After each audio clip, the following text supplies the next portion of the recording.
Hello there. Good morning. It's Mitten Madness on 95.3 WBCK. Jacob Harrison, the brand manager of WBCK. Da'Jzon Hughes, the brand manager of The Block, 102.5, 104.9. They're in Battle Creek. Got a lot to get into. It's the usual stuff. It's the Lions. It's the Wolverines. It's college football and our picks. We'll start with the Lions here in just a bit. But first, DJ, how's it going, man? How's the week? I can't complain at all. Harrison Bucker did fantastic things for me Thursday night during the Thursday night football game. Michigan is seemingly going to take care of business this weekend.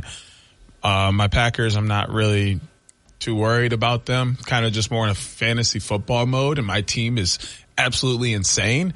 So I'm living well, and we got Western's homecoming, so I'll be out and about around town and enjoying that game as well. So fun stuff on the dock this weekend. Yeah, same for just honing in on fantasy. I mean, Alabama's got Arkansas this week.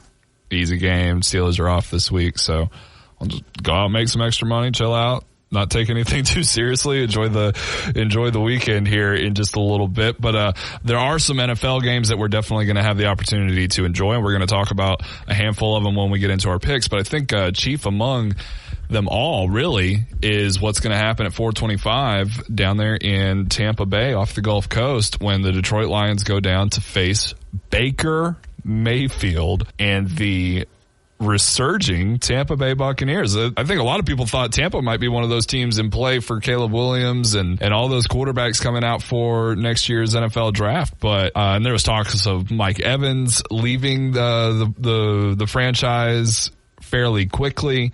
No, it's Baker Mayfield is running the show. You know what they say, Baker Mayfield and Baker May shock the world. 880 yards, 7 touchdowns, just 2 picks. I mean, Baker's got the Bucs looking pretty good, but DJ, you don't think they're for real though? Yeah, dude, it's so hard for me to say the Bucs are like something legit that we should really be paying attention to, because like looking at their last 5, which goes into the preseason, I'm not going to touch on that preseason game, but to start the year, they're 4 games over Minnesota by 3, who had barely won the one game they won and have yet to actually, like, they look really good, but now without Justin Jefferson, they're definitely going to be on a downtrot. So that win doesn't look as impressive as it should. I mean, Minnesota's played everybody close. Yes, Minnesota's played everybody close. That's their MO. But now it's going to get worse, and they probably won't be playing people as close without Justin Jefferson, which in turn makes that loss look worse than what it will be in the future. Like right now, it's not a bad loss because you lost by 3. They've been playing everybody close. But then when they start losing by quite a bit and you look at the end of the year and their record isn't what people thought it was going to be, that's going to be a really bad loss. And then Chicago, who, I mean, tore apart Washington last week on Thursday, but hasn't looked good in any other game. And you beat them. Including that one. Including this one. You beat them. You lose to Philadelphia, who's arguably the best team in the NFC, arguably the best team in the NFL. Understandable. You should lose that game. You didn't look good in that game, though, which is a concern, because if you were for real, you would have given this somewhat of a push, because Philadelphia hadn't figured it out yet. They're still figuring it out, and you couldn't get close to that team, so you expect to be close to them when they do figure it out by the end of the year? I don't think so. And then this past weekend, the Saints, sure, you win, but that's the worst. You are in the worst division in football, and by default, the Bucs should be the best team in that division. The Saints have some pieces they can put together and may be able to crawl back at the end of the year if they're able to find some momentum, but Carolina has yet to win a game and is struggling. I actually saw a graphic about Carolina, and it was like, has your NFL team won a game before your hockey team? And it was one big circle, 31 teams, and it was like, of course, the NFL season started 6 weeks before the NHL season, and then it's Carolina all by themselves under the yes, or under no, because they haven't won a game yet, and they just have a lot going on there. And then Atlanta has some pieces, but Desmond Ridder just hasn't been able to perform the way they thought he would, which has really held them back as well. So realistically, you've beat maybe one good team on here, and you lost to a really good team that was playing subpar. So what have you actually done to prove that you're worth looking at against a team that is hot? The Lions are hot. They're one of the best teams in the NFL right now, and they have the second easiest schedule left. But you mean to tell me the Bucs are the ones that are going to stop them, even though they're one of 4 teams left on their roster or on their schedule that has a winning record? I just don't buy it. I mean, weakest division in the NFL, the NFC South may be, but 3 of the 4 teams are above 500.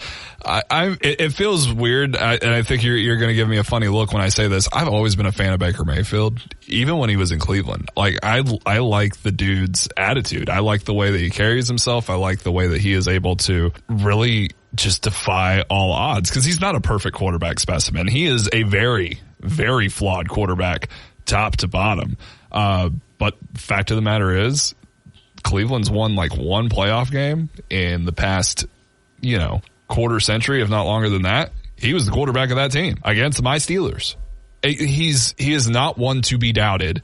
And ever since he left Cleveland, he has been nothing but doubted. Carolina is garbage fire. Like, that is not a good situation. It hasn't been a good situation for years, and now there's at odds, and Bryce Young's just not in a good situation. I feel bad for my guy. As soon as Baker gets out of that situation, he goes down to L.A., and has one of the most improbable games on a Thursday night where he looked fantastic, and he'd only been there for like 4 days. Now he's in Tampa, wins the job handedly, and has the Bucs at 3-1, ready to host the Lions as just 3-point dogs. Even the guys in Vegas don't want to doubt Baker anymore. And all the rumblings about Mike Evans potentially leaving the franchise before the season's end, no. He's feeding Mike Evans. 20 catches, 330 yards, 3 tutties. He's pacing to have yet another 1,000-yard seasons. They've got a running game in Rashid White. There's a lot that's actually going very well for Tampa right now. Detroit has even more going for them, though, and that's the difference in the game. I don't think it's because Tampa's a pretender. I just think it's because the Lions are such contenders. ESPN put out a top 10 of the NFL rookies so far this season. At number 6 is Brian Branch. At number 8 is Sam Laporta. And, they don't mention 2 other guys that are just on the outskirts of that. But Jahmyr Gibbs has shown to be a special asset when he's given his opportunities. And on the other side of the ball is the linebacker from Iowa who is doing his thing as well, Jack Campbell. So the entire makeup of the Lions being these young, hungry players and some veterans who have been cast off and told that the Lions can't do this, that they've kind of created this environment, especially under Dan Campbell, where they feel and look unstoppable. And I always love to see the locker room speeches that Campbell gives after wins or after games rather, and to stand in front of the team last week after dismantling Carolina the way they did and saying the words, "We did what we were supposed to do." Because that's what we talked about last week. We know that the Lions are a better football team than Carolina, but are they going to prove that in every facet of the game and on the scoreboard? And that's exactly what they did. We know that Detroit is a better team than Tampa talent-wise, but now you kind of have to show some mental toughness, because Tampa's going to come in with that underdog mentality behind Baker Mayfield in a way that he thrives. How do you keep Tampa from utilizing that to their advantage? Because Detroit no longer gets to use the underdog thing anymore. They're one of the 3 best teams in the best conference in the league. So Detroit has to now put itself on the pedestal and kick downwards at Tampa and be effective about it. And I think the way that they've built their team, because if you're pointing out 2 of the top 10 rookies in the NFL this year, and not even including the first rounders who are both playing well in the circumstances that they're given. And then you look back over the past couple of years where Penei Sewell, Aiden Hutchinson, like they haven't missed on many guys other than Jeff Okudah. And they've made solid choices all the way around the board building this team. And then you bring in veterans like Jared Goff or like CJ Gardner-Johnson that are really rounding this thing off. David Montgomery doing his part in the backfield. I don't know. There's something special about Tampa, but there's something even more special about Detroit, and I think that's why this makes for a fun matchup in the afternoon slot tomorrow. Well, it really comes down to the trenches. That's the reason why the Lions are doing everything that they're doing. They are absolutely dominating the trenches on both sides. That front 7 is doing everything they can to stop the run, everything they can to get pressure in the passing game, and they're tipping passes, they're catching interceptions themselves. When you look at it, the Lions are allowing a whopping 68.4 rushing yards a game. In an entire NFL game, they're only giving up 68 rushing yards a game.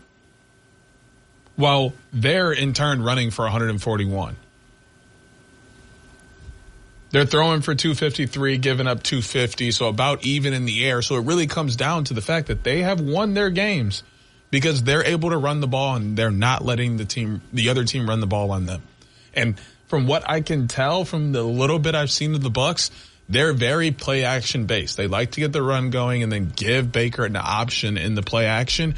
That may not be a case when you're going against the Lions. I think it's going to be an interesting game overall, and I think both of us are in agreement just in different manners that the Lions are going to come away with the win in this one and continue on a trek. And you mentioned it earlier. They've got this, I think, the second easiest schedule in the NFL. They do not play a lot of teams with winning records. The next couple of weeks after this Bucs game is probably the toughest stretch until the end of the season, where they've got the Bucs, Ravens, Raiders, Chargers. Then after that, it's Bears, Packers, Saints, Bears, Broncos.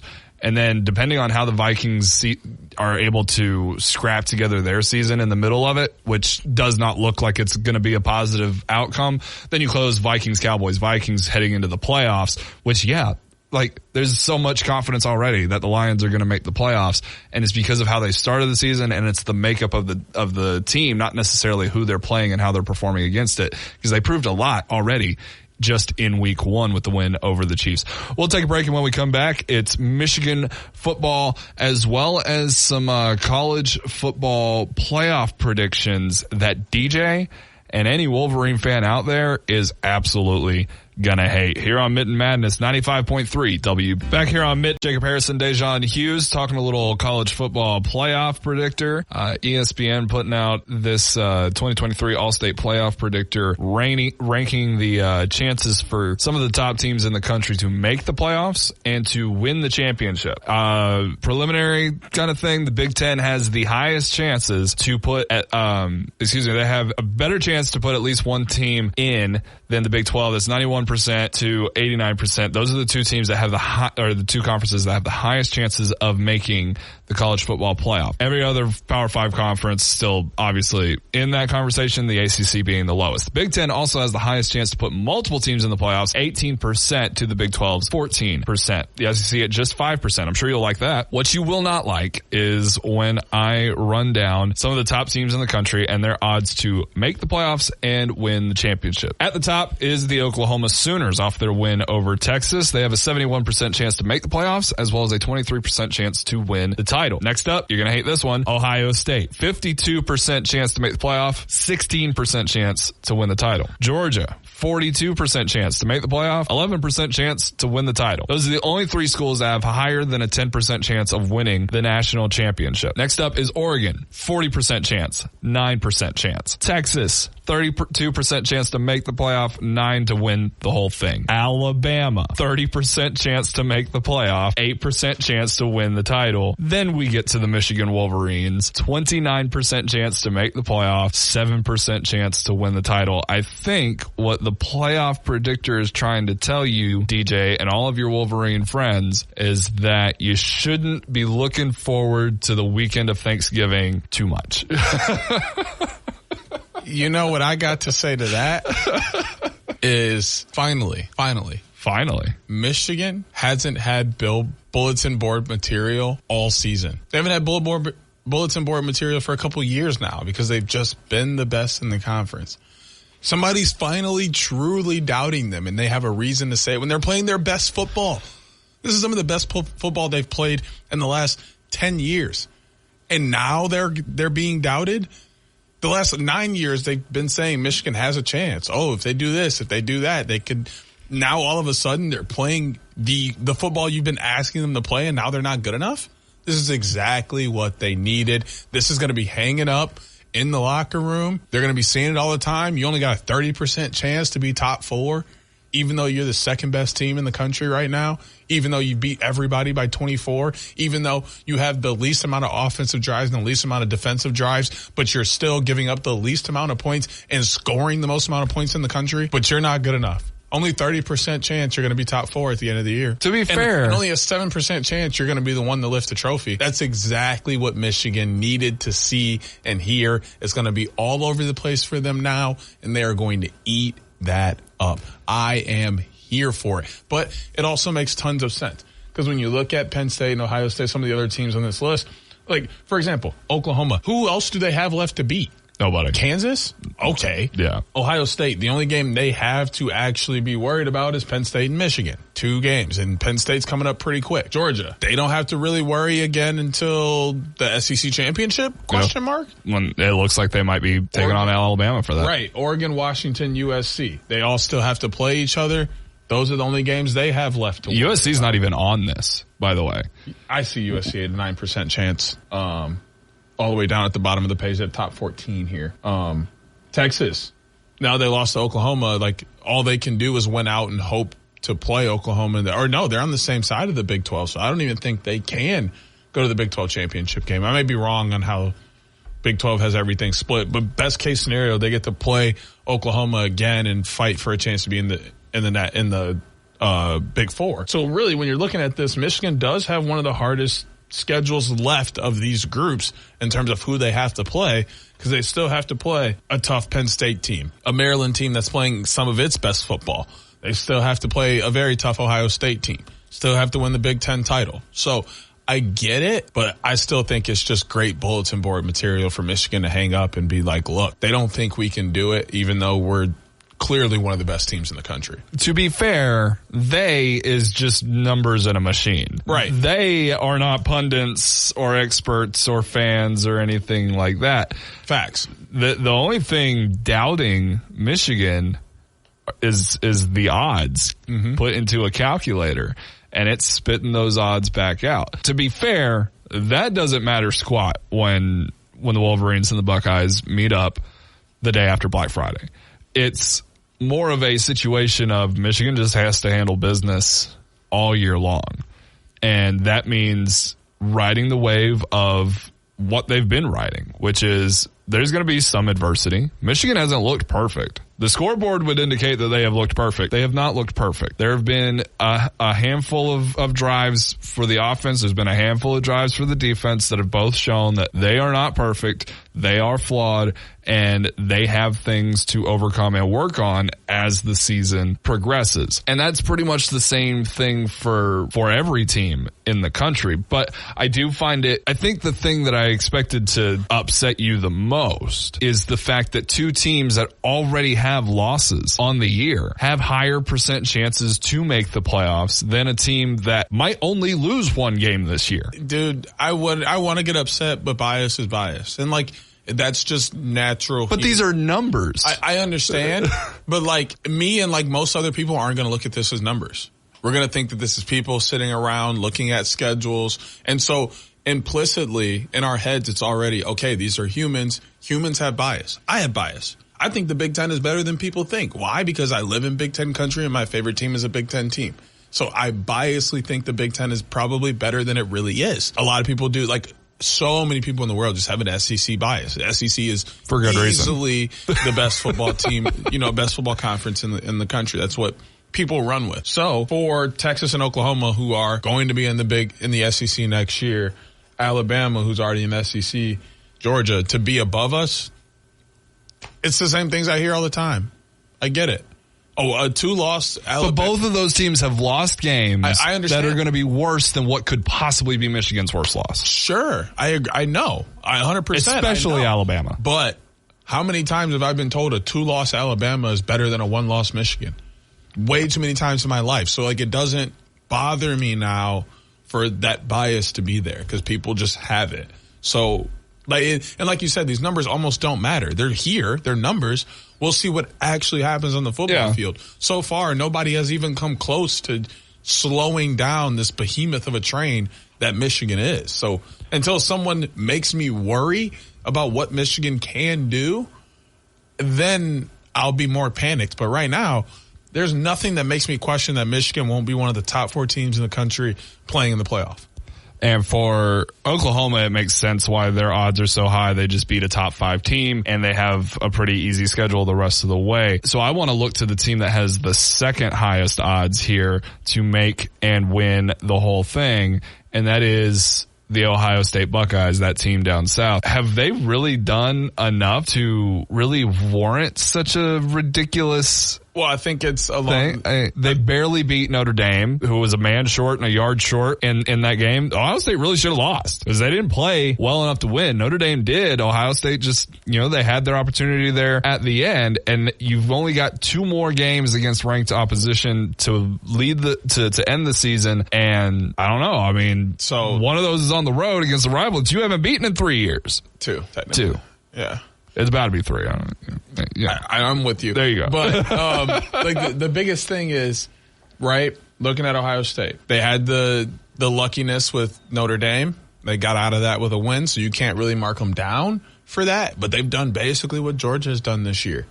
Played really bad in first halves, played really good in second halves, and then blown teams out that they should blow out. So it looks good for them, and they won their game against ranked opponents. So, I get what the numbers are looking at what they've done so far as scoring and winning and losing, and then comparing that to past seasons is what I'm guessing out of this calculator. Is past seasons come into mind with this, and just looking at overall records. When you look at what Ohio State has coming up, Penn State actually has no validity in any of this, because what is the best Penn State's ever done? Not much. To be fair, I'm not saying Penn State isn't a good program and doesn't have tons under their belt to solidify them, but in terms of BCS, in terms of playoff, they haven't made those waves. Yeah. Well, granted, they've had to pass Ohio State and Michigan, which makes it very tough, but you're not helping your case when you aren't beating either one of them in a season. So, yeah, when you look at it, Ohio State only has 1, maybe 2 games to worry about in Michigan and the Big Ten title if they beat Michigan and then get to the Big Ten title. Michigan has Penn State, who has beat Michigan before a number of times in a row. So, that's a worrisome game. Michigan State is still a worrisome game because it's a rival who has nothing left to play for but beating Michigan. Ohio State, who's a rival, and then the Big Ten title game. So there's 3 to 4 games that Michigan has to be concerned with moving forward, which makes it makes sense. Ohio State doesn't have necessarily much to worry about if they get through Penn State. If they lose to Penn State, I think that number drops dramatically. Well, there's also the off chance that they each beat each other. If Penn State beats Michigan, Michigan beats Ohio State, and Ohio State beats Penn State, then all chaos is let loose at that point, and it's who gets to be in the Big Ten championship by mathematics alone. And honestly, that's kind of a fun situation for me. I know a lot of people wouldn't like that, but I don't know. I think it's too early. I think that's the one thing that I disagree with on the math here. Is I think Ohio State's chances should be down where Michigan and Penn State's are, because all 3 of those teams are reliant on how the other performs when they play each other. And if there's a 3-way tie, or if one team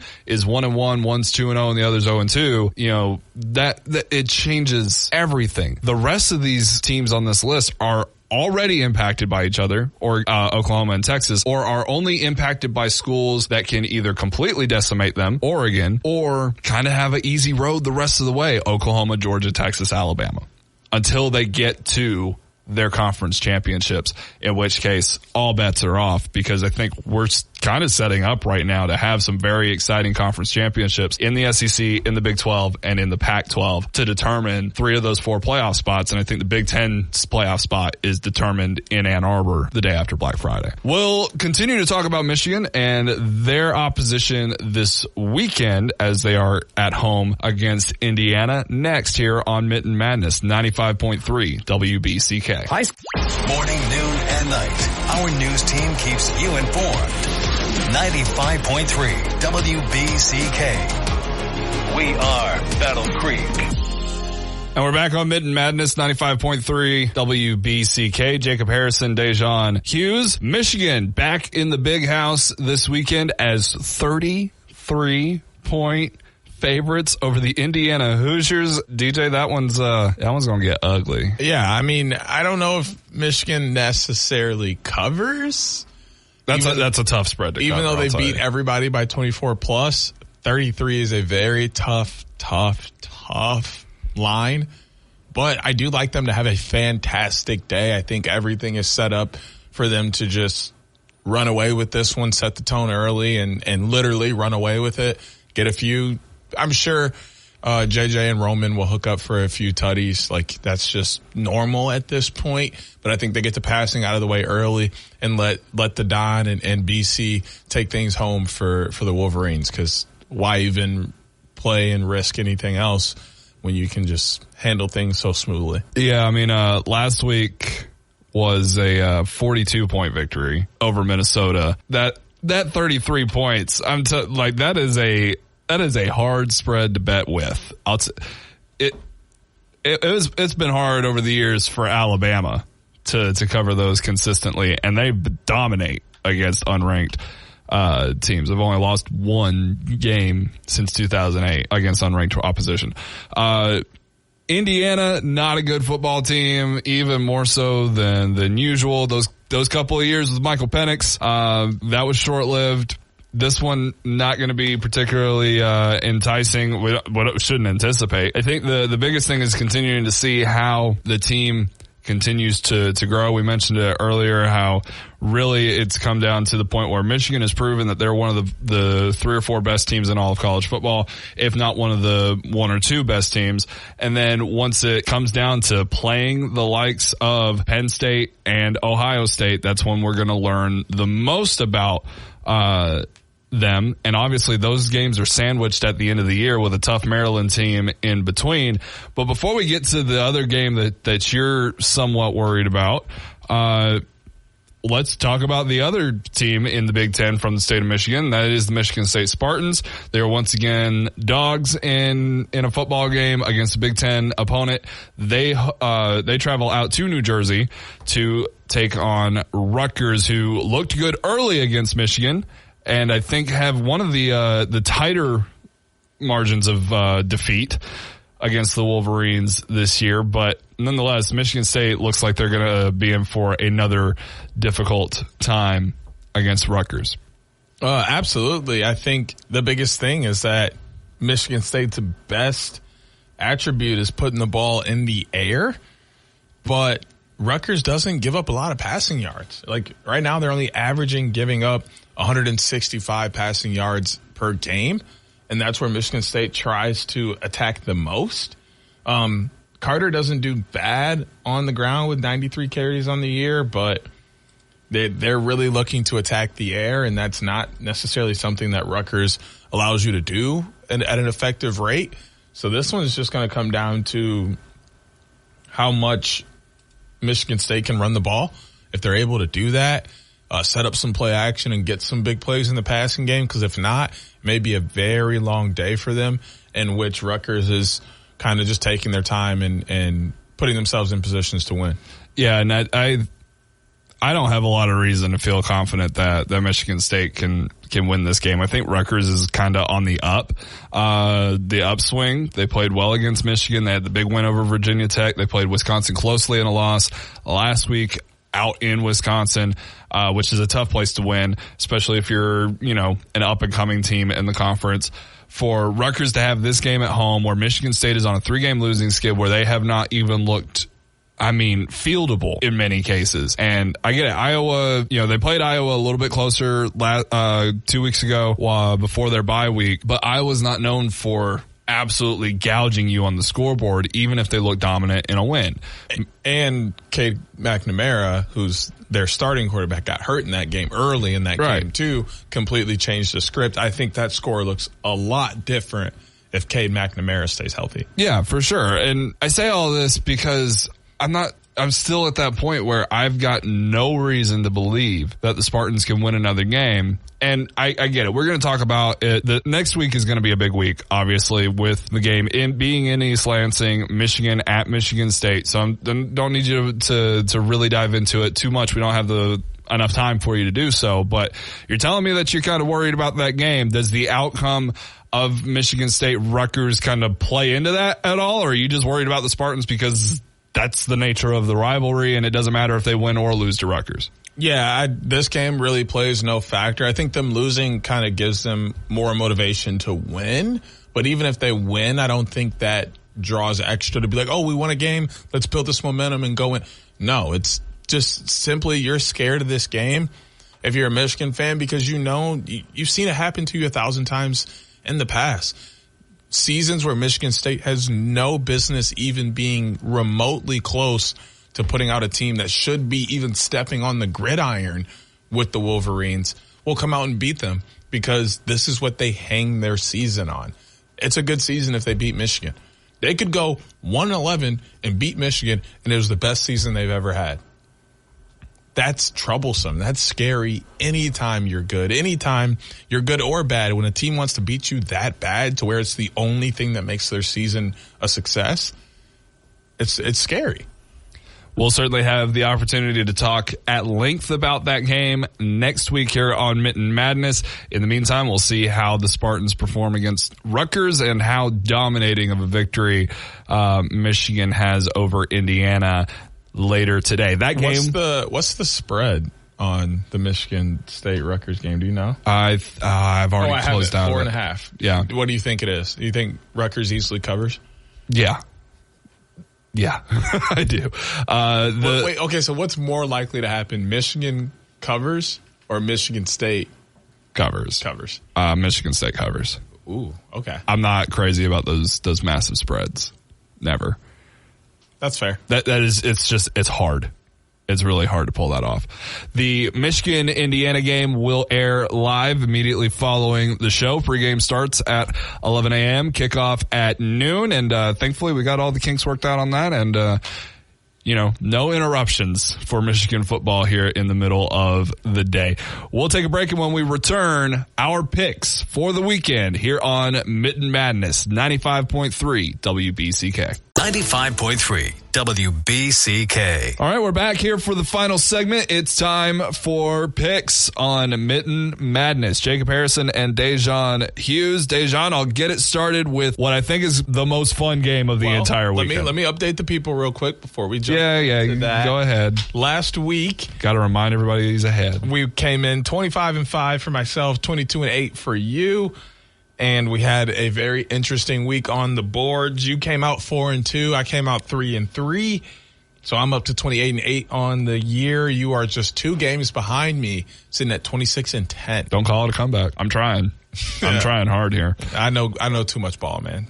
You're not getting closer than 2. You went. If I'm above 500 and you go 500, that means I'm getting closer. All right. So I just need that to happen a couple more times. For sure. I will say, I think we're going to be more divided this week than we ever have. Really? So I think it's going to be a lot of fun. So we'll see how this one turns out. Okay. First game up, as I was going to say, probably the most exciting game of the entire weekend. Oregon at Washington, number 8. Number 7, 2 Heisman Trophy contending quarterbacks, 2 dominating passing offenses, 2 teams that can also still run the ball and play really solid defense. The Oregon Ducks are 3-point underdogs. However, they have a 54.8% chance to win on the matchup predictor. This is what they call a toss-up. DJ, who is winning this game and taking sole possession of first place in the Pac-12? Yay. I don't like this game at all. Future Big Ten schools, by the way. I know. This game is way too close to call. But defense win championships, and ultimately defenses win games too. And right now, Oregon's defense is by far putting up better numbers than Washington. And it's not like either one of them has played a bunch of ranked schools or anything to try and make a case for that. Oregon just seems to look better on paper defensively. So I got to roll with the Ducks just off that standpoint alone. Oregon does look better defensively. Last week's tight victory over Arizona does concern me a bit for the Huskies. However, I will say this. Every year, Oregon looks like they're a college football playoff team. Every year. The first time they have to play a team that is as good as them, they choke in the most miraculous fashion. So I'm going to say this. Oregon is going to cover the spread, a 3-point spread, and lose. Give me the Huskies. Wow. Wow. They do it every year. It's usually against Utah. This year it's going to be against Washington. I mean, I'm not saying they don't. But I got to see it on paper first. I got to see it. This game this weekend will be the one that will actually have me sitting down in front of something. Second question on this game, the over-under is 67. Smashing the over on that, right? Oh, smash the over. Hey, I'm going to just let you know something right now. Any Pac-12 game, any Big 12 game, you should be smashing the over. Those teams don't play enough defense. I'm not going to say they don't play any. They don't play enough defense to keep anybody anywhere where they should be. Next game, we're keeping it not necessarily out on the West Coast, but we'll stay with the Pac-12 team. They're making their way into the Midwest, down to South Bend to take on Notre Dame. USC coming into town. Who do you got on this one? I have lost all faith in the Irish. I'm actually very surprised to see that Notre Dame is a 2.5 point favorite and have a 62% chance to win this thing. Sam Hartman is playing well. The running game is great. The defense is above average, I think, at this point. I had a lot of faith in Notre Dame coming out of the Ohio State game. I felt like maybe they exercised some of those demons with the late loss overdue. Last week against Louisville, Notre Dame looked bad at football. Now, again, this Arizona school is trying to muck up everything that the Pac-12 has going for it, and it took 3 overtimes for Caleb Williams and the uber talented USC Trojans to beat those Wildcats that say bear down for some reason. I'll say this, it's not going to be dominating fashion, but USC puts up points. Notre Dame doesn't, and that's the difference. USC wins the game. I have to agree with you for one reason. I think this is the first time USC gets a chance to play someone that is ranked, someone that is going to give them some validity as a team. And then, like, for people to say, yeah, this USC team is for real again before they get into conference play. They're looking to stay atop of the conference as there are still some undefeated foes. You don't want to get a loss in a non-conference game against a team that's not as good as you when you still got to play Washington, Oregon State, Oregon, etc. Utah. Things get tough over in that Pac-12 if you pick up a loss outside of it. So I see USC taking care of business for that reason. Miami at North Carolina is the next game that I have for you. Miami obviously lost a very controversial game last week.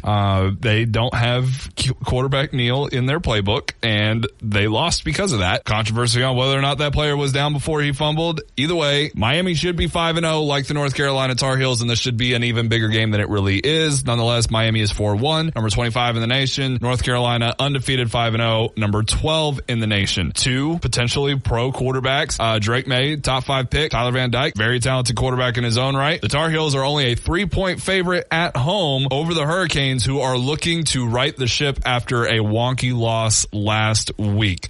Who wins the game? Oh, wow.